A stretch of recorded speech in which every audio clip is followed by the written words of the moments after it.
l'altre dia estava pensant què dir en aquest acte. Em va dir, Xavier, et toca presentar. I estava pensant què podia dir. I just entrava per la rotonda de la Laia l'Arquera i anava direcció per la carretera, direcció a l'estació, i vaig veure una tanca publicitària que posava Mataró té futur. Ostres, i tant que té futur Mataró. I molt de futur té Mataró. Vaig seguir llegint i la cosa es va complicar una miqueta perquè sota posava Ajuntament de Mataró. Ja l'hem complicat.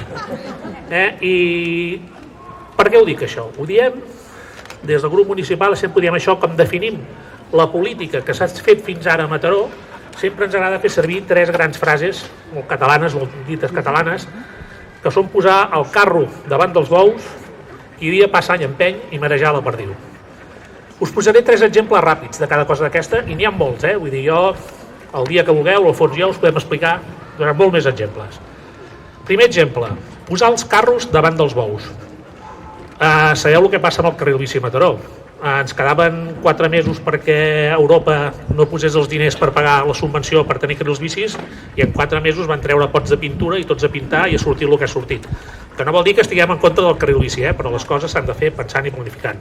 Posar els carros davant dels bous. Qui dia passa, any empeny. El dipòsit famós aquest que hem fet a Cerdanyola, el dipòsit de Bellavista, un cop fet, és una gran infraestructura hidràulica de Mataró, un cop fet, des del grup municipal vam estar mirant perquè hi havia coses que no es quadraven i resulta que ens hem equivocat d'1,5 milió d'euros en el pressupost. Ha costat 1,5 milió més del que tenia que ser. Qui dia passa any empeny, aquí no passa res. Ens van explicar perquè diuen que és que ha sortit una pedra. Devia ser molt grossa la pedra que va sortir per passar-nos 1,5 milió. I per últim, marejar la perdiu. Marejar la perdiu per mi és, per exemple, l'exemple de l'estació de Mataró.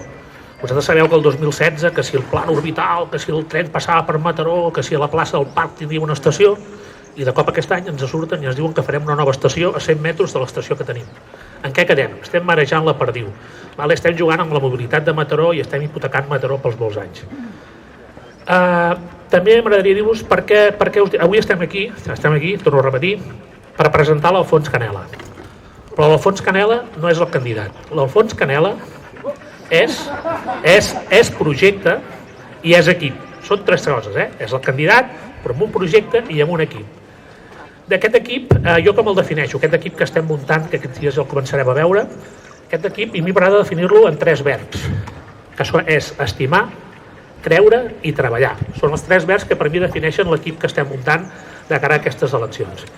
Estimar per què? Perquè la gent que conformarà aquest equip serà gent que cada dia aixeca la persiana per obrir la seva botiga, que cada dia va al seu despatx a treballar, que cada dia va a treballar en una indústria a Mataró o que treballa fora a Mataró, però que s'estima molt de Mataró perquè les seves famílies hi han viscut, viuen i creixen. Llavors és molt important. Agafant una mica les paraules del conseller Rull, pensem en els nostres fills i els nostres nets, què podem deixar? Gent que pensa en això, que s'estima molt Mataró. Creure a Mataró és molt fàcil dir-ho. El potencial que té Mataró, qui no cregui en Mataró és que no coneix Mataró. Mataró, 60 quilòmetres de Girona, que mai ens en recordem, 30 quilòmetres de l'aeroport de Barcelona, tenim el Vallès i tenim un potencial, però molt, no el Mataró ja com a capital, el Maresme complet. Veig aquí també candidats del Maresme, que també la benvinguda.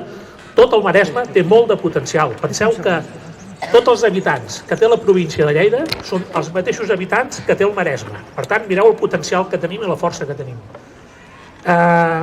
Treballar és molt fàcil. Nosaltres tenim un projecte, suposo que ja l'heu anat sentit fa bastant de temps, que és el Mataró s'ho mereix, que el que volem són 2 coses. Fer la vida fàcil als mataronins i mataronines i també volem que les coses passin. Estem escoltant l'Ajuntament de Mataró, el govern actual, molts plans estratègics, però aquí no passa res.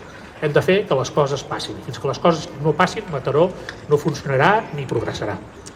I ja per acabar, perquè m'han durat poc temps i m'estic enrotllant massa, jo a l'Alfons fa 3 anys que estem junts a l'oposició, posició divertida, per no dir dura, perquè som 2 contra 15, vull dir, és durillo, però anem aprenent i hi ha una certa estima, hi ha una bona relació. I jo pensant en quina frase jo podia acabar aquest acte avui, per dir-li, per acabar, com tancar el tema, la frase que se'm va venir com un flash, la tria de cop, i la frase és aquesta: Canela, a per totes, que Mataró s'ho mereix.